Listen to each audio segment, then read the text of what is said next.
राधे राधे श्री हरिवंश। आइए आज एक और लीला में प्रवेश करते हैं। इस लीला का शीर्षक है दिन दुल्हा दिन दुल्हन, राधा नंद किशोर।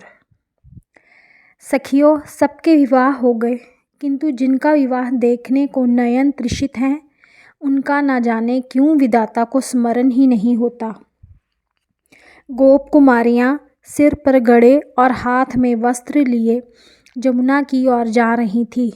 चलते चलते चित्रा ने ये बात कही तो उत्तर में ईला बोली, अरे बहन, बड़े भाई के कुमारे रहते छोटे भाई का विवाह कैसे हो? इसी संकोच के मारे नंद बाबा ने अपने लाला का विवाह नहीं कर रहे। अहो ईला जीजी तो बहुत शास्त्र जानती हैं, किंतु दोनों सगे भाई तो नहीं कि नंद कुमार को परिवेत्ता होने का दोष लगे। नंदा ने हंस कर कहा, सगे ना सही, किंतु बाबा महासंकोची हैं।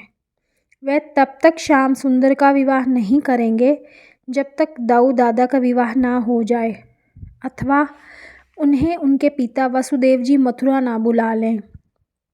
पहले कंस ने उनके ढेर सारे बालक मार दिए, अब दाऊ जी यहाँ से बड़े बलवान बन के जाएंगे और कंस को मारकर माता पिता को सुख देंगे। अभी तो वे कंस से छिप कर यहाँ रह रहे हैं। ईला ने गंभीरता से कहा, तब तक क्या श्री किशोरी जी कुमारी ही रहेंगी? नंदा ने आश्चर्य व्यक्त किया।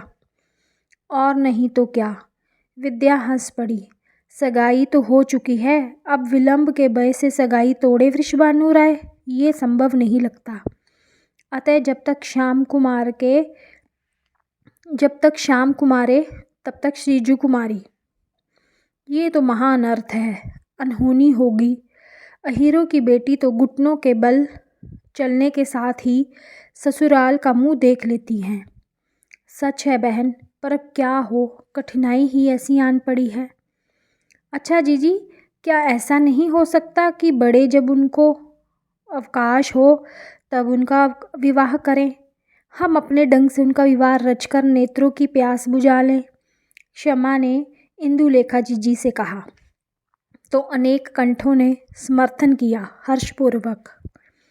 विवाह का खेल कैसे खेला जा सकता है मेरी बहन? इंदुलेखा जीजी ने स्नेह से क्षमा की ठोड़ी छूकर कहा। क्यों नहीं जीजी, जब कभी न कभी उनका विवाह निश्चित है तो फिर खेल में विवाह निषेध कैसे? क्यों? क्षमा ने युक्ति प्रस्तुत की। अच्छा बहन, मैं तेरी बात बरसाने की बहनों को बताऊंगी, जीजी हंसकर बोली। बरसाने की बहनों से भी समर्थन प्राप्त हुआ और वह धन्य क्षण आया। दुख यही है कि तुम ननिहाल थी कला ये उत्सव देख ना सकी। उत्तर में कला के नयन जर्जर बरस उठे। मेरा दुर्भाग्य ही मुझे यहाँ से दूर ले गया था। नयन भाग्य ही रहे, वह सौभाग्य तुम्हारी कृपा से कर्ण प्राप्त करें।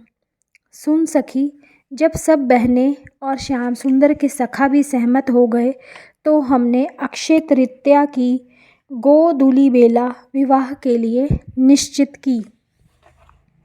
श्री राधा कृष्ण का श्रृंगार हुआ।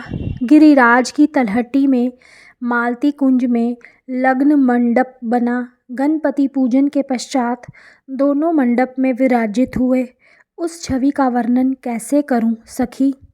दोनों ही एक दूसरे की शोभा देखना चाहते थे, अतः ललचाकर दोनों ही के नयन तिरछे हो जाते किंतु लज्जा और संकोच के मारे दृष्टि ठहर नहीं पाती थी। दोनों के माथे पे मोर और मोती की लड़ियाँ शोभित थीं। श्री किशोरी जू का मुख क्षण क्षण में आरक्त हो उठता। सदा के मुखर कानाजू भी उस दिन सकुचाए से बैठे थे। मधुमंगल ने दोनों ओर का पौरोहित्य निभाया। सदा के मसखरे मधुमंगल को दीर्घ गंभीर स्वर में मंत्र पाठ और शाखोच्चर करते देख विश्वास नहीं हो पा रहा था। यही चिढ़ने चिढ़ाने वाला मधुमंगल है। कन्यादान के समय एक आश्चर्य हुआ।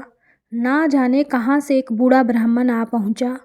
अपनी कांपती वाणी में हाथ जोड़कर बोला, ये सौभाग्य मुझे प्रदान हो।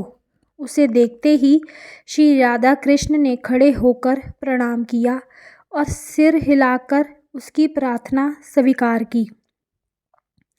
उस बेचारे की दशा देखती तुम, रोमोत्थान से कांपती देह, शिथिल वाणी से निकलता मंत्र पाठ और नयनों से झरता प्रवाह।